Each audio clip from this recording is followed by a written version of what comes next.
네, 그럼 이번 붕괴 사고와 관련해 궁금한 점들 경제부 변진석 기자와 좀 더 짚어보겠습니다. 변 기자, 후진국형 참사다 이런 얘기가 계속 나옵니다. 전문가들 얘기 들어봤죠? 네, 저희가 이번 사고 여러 전문가들에게 물어봤는데요. 네. 나도 처음 보는 사고다. 아. 참 흔하지 않은 사고다. 모두 이런 반응이었습니다. 네. 저희가 앞서 보도해드린 대로 부실 시공 가능성이 크다는 뜻인데요. 여기에 대해서 현대산업개발은 무리하게 공사를 하지는 않았다. 이런 보도 자료를 내면서 경찰 수사에 대비하는 분위기입니다. 네. 일단 이 실종자를 구조하는 게 우선이고요. 그러면 네네. 공사 중인 건물은 이제 어떻게 합니까?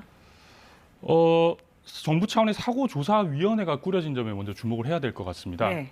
현행법상 3명 이상 사망 등 인명피해가 크거나 재시공이 필요한 중대 사고가 날 때 이 위원회가 가동이 되기 때문입니다. 네.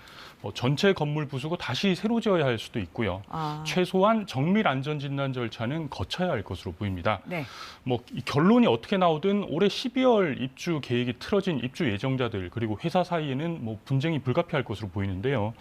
현대산업개발 측은 재시공 가능성을 묻는 질문에 아직 말하기 어렵다 이렇게 답을 했습니다. 네. 일단 조사 결과를 좀 봐야겠지만 현대산업개발에는 그럼 어떤 조치를 예상할 수 있을까요? 네, 형사처벌은 빼고 행정처분만 말씀을 드리겠습니다. 네. 지난해 100대 건설사 중에 사망자가 가장 많이 나온 게 현대산업개발입니다. 그런데 이번에 또 대형 사고가 났죠. 네. 절차로만 보면 강도에 따라서 건설업 등록 말소나 영업 정지 그리고 가장 낮은 등급의 벌점을 주는 걸로 나눌 수가 있습니다. 네. 성수대교 붕괴 같은 사고가 등록 말소 경우에 해당한다고 정부 관계자가 설명을 했는데요. 이번에는 어떤 조치가 이루어질지는 좀 지켜봐야 할 것 같습니다.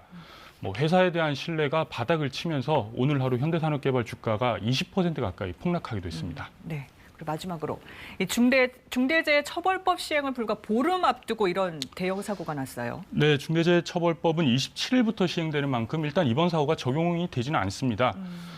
중대재해처벌법은 산업재해로 사망자가 나오는 등 중대재해가 생겼을 경우에 사업주나 경영 책임자에게 징역형까지 내릴 수 있다는 게 핵심입니다. 그렇죠.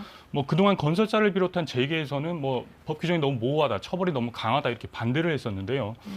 최근 계속되는 대형 사고 때문에 반대 명분은 사라졌고 오히려 법 시행에 힘이 더 실리는 분위기가 됐습니다. 네, 여기까지 듣겠습니다. 변진석 기자 잘 들었습니다.